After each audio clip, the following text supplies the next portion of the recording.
No episódio anterior, você viu como a imprensa alternativa foi se espalhando pelo país inteiro com o surgimento de um jornalismo regional forte e corajoso. No episódio de hoje, o regime se fecha com o AI-5. As publicações se multiplicam no exílio. 13 de dezembro de 1968. A junta militar publica o AI-5, arrochando ainda mais o regime.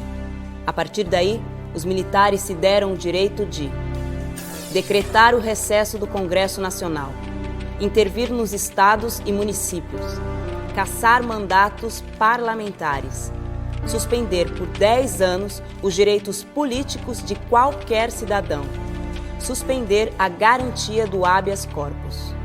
Aqui e ali, os jornais tradicionais ainda tentaram resistir ao arbítrio, como neste editorial do Estado de São Paulo, Instituições em Frangalhos, que provocou a ira dos militares. No Jornal do Brasil, no Rio de Janeiro, na noite do dia 13, enquanto a diretoria no escritório mostrava aos censores a edição do dia seguinte, jornalistas faziam um outro jornal nas oficinas. Entraram 3 censores, majores do Exército, fardados, se apresentaram como encarregados de pôr em execução o ato institucional número 5. Eles sentaram-se, nós começamos a submeter eles todos originais a todas as provas, mas nós fazíamos um outro jornal lá embaixo.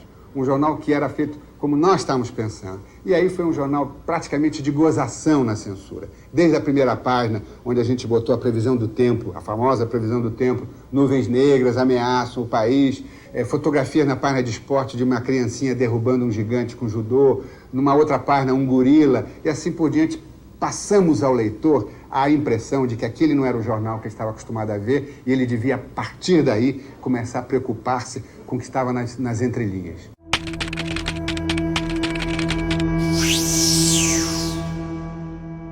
Com o AI-5, o fechamento do regime, as perseguições, as prisões e os desaparecimentos. Mais de 10 mil brasileiros buscaram refúgio fora do país. Com isso, a luta contra a ditadura ganhou muita força no exterior e esta resistência aparecia através da produção de folhetos, jornais, revistas, cartazes, publicações de todos os tipos, das muitas linhas políticas e em vários idiomas. Foi assim na Suécia, no Chile, na Dinamarca, no Uruguai, na Alemanha, nos Estados Unidos, na Argentina, na Argélia, no México, na Itália, na França. Em 1970, saía na França a revista Debate, que se tornaria a primeira publicação de expressão feita na Europa por exilados brasileiros.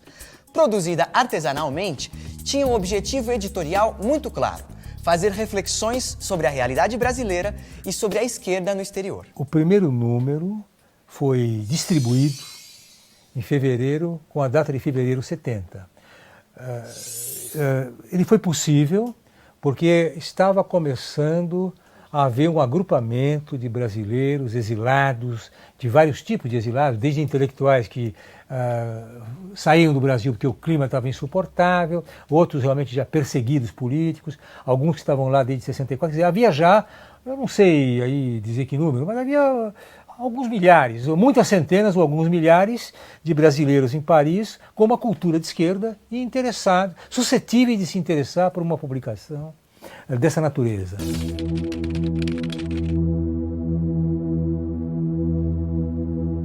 Aí tem uma ação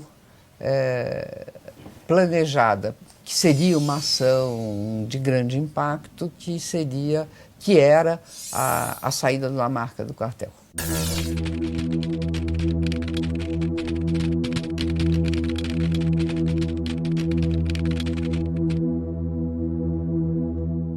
Só que a polícia pega antes. A polícia prende antes gente num sítio pintando no caminhão com as cores do Exército. Dizem, né, que até hoje nós não sabemos, né? Isso aí até hoje ainda tem uma sombra de dúvida, porque eles já brigaram com um moleque lá e o moleque delatou. Então. O fato é que esses 4 que estavam pintando o caminhão com as cores do Exército, o caminhão que faria parte da mega operação de deserção do Lamarca, com caminhões carregados de fuzis, precipitou tudo. Nesse momento, nós dois e mais alguns lá estávamos em situação de confronto com a direção da VPR, da qual eu mesmo fazia parte. Eu virei um dissidente, porque éramos contra a deserção do Lamarca daquela maneira. Achávamos que aquilo ia chamar sobre nós o peso da ditadura. Sobretudo sem esquecer que o dia 13 de dezembro tinha acabado de correr, quer dizer, dia 13 de dezembro foi o ato 5, que nós interpretamos, não precisa nem muita lucidez para dizer, isso aí é carta branca para eles nos massacrarem. Não? Primeira consequência do ato 5 cai em cima da gente com tudo. Prender periferia, amigos, família, tudo. Eles têm carta branca para fazer qualquer coisa. Disso nós tínhamos consciência. Então, eu falei, agora é a hora de afundar na clandestinidade. Neste mesmo início dos anos 70 da revista Debate na França, também no Chile, a resistência pela imprensa ganhava fôlego com a publicação das Cartas Chilenas, criadas pelo jornalista mineiro José Maria Rabelo. Então vamos lançar as Cartas Chilenas. Está aqui. Cartas Chilenas Segunda Época. Que era retomada. Tá. Era retomada da experiência dos Inconfidentes na denúncia das arbitrariedades do regime imperial. E nós dissemos, e nós estamos vivendo de novo, isso era no governo Médici. Eles chamavam o governador lá de fanfarrão Minésio. E nós então dizemos, nós temos um outro fanfarrão que está na presidência da República. Foram 7 números que nós tiramos. Era de denúncia da situação brasileira, para alimentar os movimentos de esquerda no Chile. Com a eleição de Salvador Allende, o primeiro presidente socialista da história, eleito pelo voto direto, o Chile virou pouso certo para os exilados brasileiros. E por lá circularam publicações de todo tipo, como Brasil Hoy, de janeiro de 1973, e que trazia na capa Angela Davis, ativista negra norte-americana, com uma dura mensagem aos militares brasileiros. Envío al pueblo brasileño todo mi apoyo y solidaridad en su lucha contra el terror y la violencia, desencadenados en el país por la dictadura militar fascista. Foram publicados no Chile muitos outros jornais e revistas, como Palmares, de 71, editada por dirigentes da VAR Palmares, que com a morte do líder Lamarca, abriu uma importante discussão sobre o que fazer para romper o isolamento das esquerdas. Outras publicações feitas por brasileiros em território chileno, temas e debates, campanha, unidade e luta. É o que nós fazemos lá. Primeiro, essa unidade de luta, tem vários exemplares aqui, que é muito pretensioso esse jornal. Pretensioso porque nós queríamos tão somente a reunificação dos marxistas-leninistas brasileiros. Só isso? Só isso, né? É pouco. Porque você sabe, né? A esquerda, ela tem aquele... É igual aquela neva, né, que se divide em muitos pedaços, né? Na Bélgica, era produzido o jornal Correio Sindical, ligado ao Partidão. Órgão pelas liberdades sindicais no Brasil. Então era a mesma finalidade democrática, era lutar para tirar as intervenções dos sindicatos. Além dos jornais e revistas, surgiram dezenas de cartazes com diferentes mensagens e denúncias. Este, inclusive, denunciando a condenação à pena de morte de um preso político brasileiro, coisa que pouca gente se lembra. Não tenho outra alternativa. Solo acribillándome a balazos podrán impedir minha vontade de cumprir o programa de fuerza. Com o golpe do general Pinochet em 73, milhares de exilados brasileiros deixaram o Chile da maneira que deu.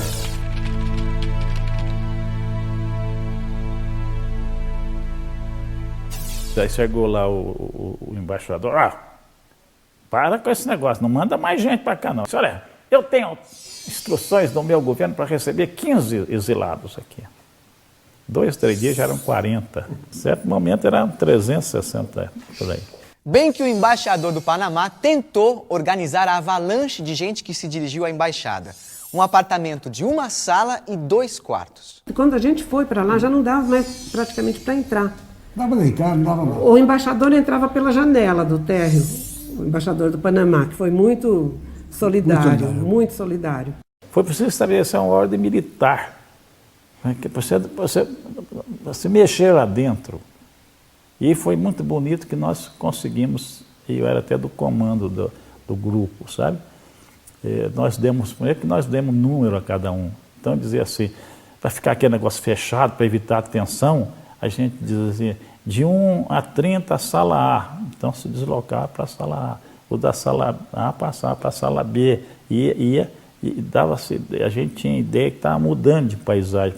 Era lá dentro mesmo, mas isso representava psicologicamente uma atitude assim de alívio. Não, banheiro eram 2 banheiros para aquela comunidade. Então, às vezes você ficava na fila e fazia cocô na fila, sabe? Porque não dava. Tinha, acho que 15 mulheres grávidas. E tivemos solidariedade, inclusive, do povo do prédio, que é um edifício de uns 10 andares. Eles desciam café com doce, com pão.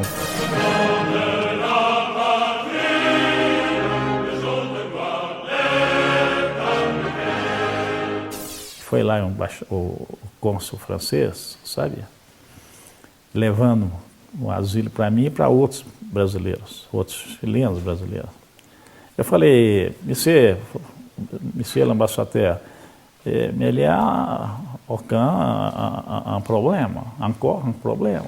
Disse, que problema? Eu falei, eu não posso sair sozinho deixando a família aqui no Chile. Ele falou assim, família? E quantos são? Eu falei assim, minha mulher e 6 filhos. Não, monsieur Rabelot, c'est pas possible. C'est un problème terrível. Nous n'avons pas de disponibilité pour vous recevoir lá. Eu falei, monsieur, eu não posso sair deixando a família aqui. Por favor, fala lá. Não, fala com o embaixador lá para dar um jeito e tal. Aí ele volta lá e diz, monsieur Rabelot, o problema é resolvido. O embaixador concordou. Agora, por favor, não arruma mais parente, não. Entendeu?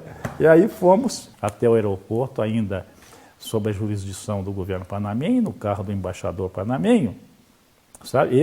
A minha mulher, com os outros, foram em carros das Nações Unidas e nos encontramos com o embaixador francês no aeroporto, que nos recebeu como exilados, já como exilados franceses. Em todo o continente americano foram surgindo publicações e cartazes de denúncia e resistência à ditadura brasileira. No Peru, o convite para participação em Semanas de Solidariedade. Na Argentina, o movimento sindical publicava o Correo del Brasil, com a capa coalhada de denúncias. Na Costa Rica, os 4 generais presidentes ocupavam a capa do boletim do Conselho de Paz e Solidariedade ligado à Igreja Católica. Na Universidade de Berkeley, na Califórnia, brasileiros denunciavam um milagre econômico no Brazilian Information Bulletin, liderado por ativistas religiosos. Esse é o número 1, que já mostra mais ou menos o grande desafio que nós tínhamos, né? Que está aqui, what's happening in Brazil? Ou seja, o que está acontecendo no Brasil?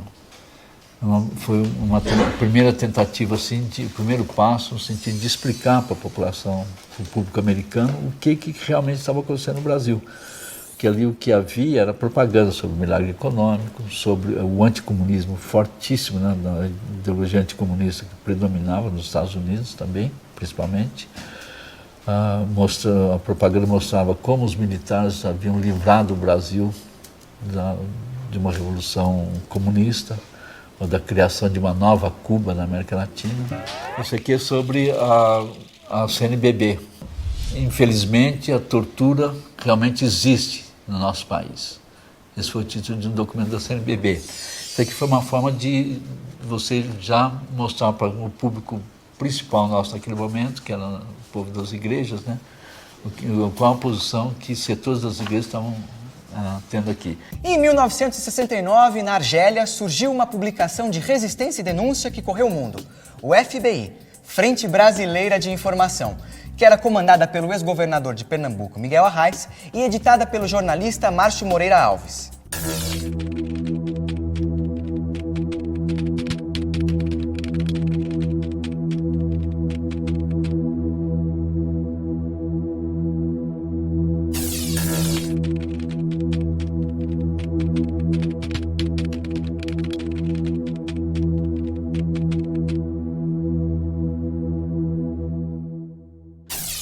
necessário uma agência de informação, literalmente, entre os exilados que estavam espalhados em muitos países do mundo.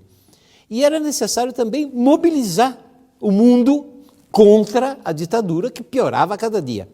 Então se inventou essa agência, que foi na Argélia que ela foi criada, com esse nome que todo mundo dava risada, mas todo mundo gostou, posteriormente eu sei que todo mundo gostou, que se chamava FBI, Frente Brasileira de Informações, mas que era para tirar um sarro na grande organização policial dos Estados Unidos, que era a FBI, estava em todos os jornais, quer dizer, todo mundo falava em si, FBI, atrás da gente. Mas o FBI foi muito importante porque ele se reproduziu em vários países. Tinham um centro, que era a Argélia, mas se reproduzia, que era feito em francês. Mas depois foi feito no Chile, por exemplo, em espanhol, foi feito alguns números nos Estados Unidos, foram feitos na Bélgica, poxa vida, na França, na Itália, ou seja, foram feitos, eles circulavam mais ou menos em 17 países. E era uma espécie de frente de oposição unida.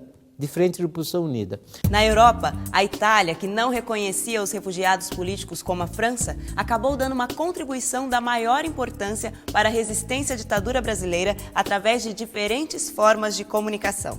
A condenação da ditadura brasileira pelo Tribunal Internacional Bertrand Russell, por exemplo, repercutiu no mundo inteiro. A ação na Itália tinha também algumas peculiaridades bem interessantes e pouco conhecidas. Cartazes eram produzidos até em cidades minúsculas. A Itália tem 8 mil municípios e como é consolidada através da história, todas as cidades têm 500 anos, 1000 anos, 2000 anos, 3000 anos, elas são tem um espírito histórico muito acumulado, aonde se mobilizava, criava grupos de luta, de solidariedade aos combatentes brasileiros, a democracia brasileira contra a ditadura. Bom, por que acontecia isso? Precisa entender. Porque tinha um imenso partido comunista que tinha ramificação em todas as cidades que nos apoiavam. E depois, a Igreja Católica. A Igreja Católica, que estava em choque com a ditadura brasileira, pelo menos uma parte da Igreja Católica, isso refletia no catolicismo italiano, que é muito forte. Na França, a partir de 1974, era bem intensa a movimentação de exilados brasileiros. O jornalista Franklin Martins chegou a criar uma revista. Essa revista ela teve um papel importante porque ela agrupou como referência teórica um setor grande da esquerda brasileira que estava em autocrítica do militarismo, entende? E, ao mesmo tempo, começava a defender liberdades democráticas, a necessidade de uma frente democrática no país, a luta pela Assembleia Nacional Constituinte. Esse número aqui, de janeiro de 73, tem nota sobre a atual conjuntura, pelo Comitê de Redação, que eu acho que foi o Ricardo Azevedo que fez. Resolução sobre o trabalho nos sindicatos, é um documento da MR8. Enviados à Albânia pela direção do Partido Comunista do Brasil, o PCdoB, Bernardo e Olivia Joffre, que se conheceram, se apaixonaram e se casaram na clandestinidade, trabalhavam na Rádio Tirana com suas transmissões especiais para o Brasil. O programa era um programa de 1 hora, que era transmitido às 20 e às 22 horas, horário de Brasília. Só um detalhe, a rádio se chama Tirana porque é o nome da capital da Albânia, a cidade de Tirana. Mas vamos voltar ao programa da rádio. Esse programa de 1 hora era mais ou menos dividido assim, tinha uma parte menor, mas que era a parte inicial, que éramos nós que fazíamos, sobre o Brasil. E tinha a outra parte que era internacional e sobre a Albânia. Sobre o Brasil, o que é? Então, sobre o Brasil, normalmente era um que nós chamávamos um comentário e umas 3, 4 notícias, não é isso? E à noite a gente fazia escuta. Isso, conta aí. Porque a gente ouvia rádios à noite, nós ligávamos rádio e gravávamos. Então a gente ouvia a BBC, a Rádio Suécia, a Rádio Moscou, a Rádio Pequim, e tinha um período do ano que a gente conseguia pegar o Brasil. Então a gente pegava algumas notícias. A BBC, durante um período, era a que dava mais notícias sobre o Brasil. Ela foi um período muito interessante isso, porque ela dava muita notícia do que acontecia. Então, por exemplo, nós sabemos da queda da Lapa pela BBC.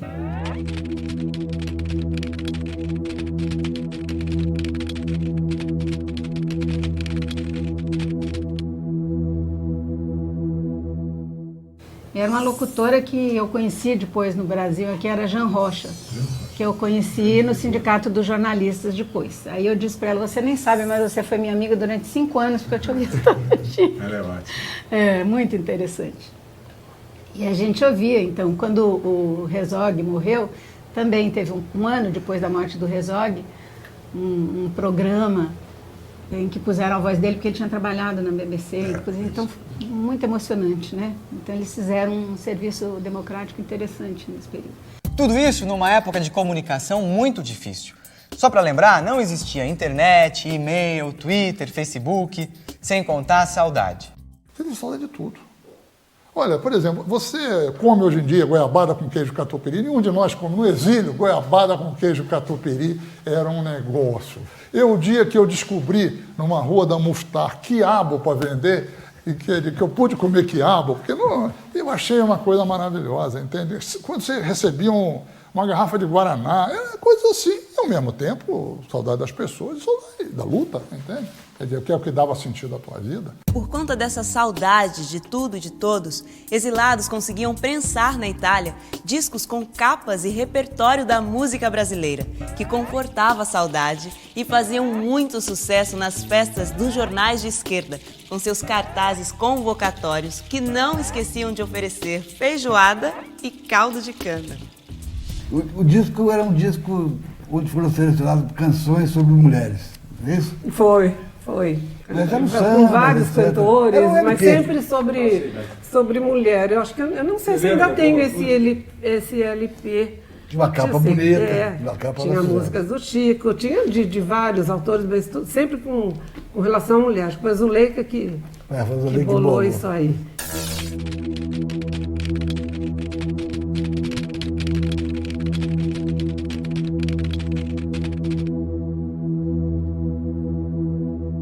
Trabalho e um compromisso que até hoje emocionam os protagonistas dessa história. A família não podia saber onde eu estava, né? Todo mundo acreditava que nós tínhamos ido para a Europa, ninguém podia saber que a gente estava em Cuba. Para mim foi uma decisão muito complicada. E por que você resolveu ir? Olha, acho que foi por amor, viu?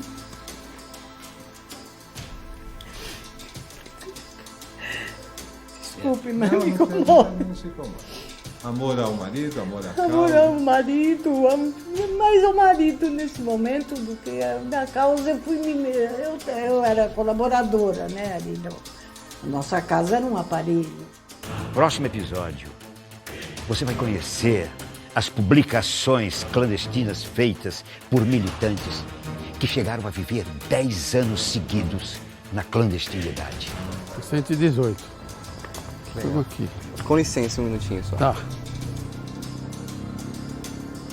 Foi nessa casa que o jornalista Carlos Azevedo e sua esposa, Maria Lúcia, viveram aqui em Campinas durante 5 anos, enquanto estavam na clandestinidade.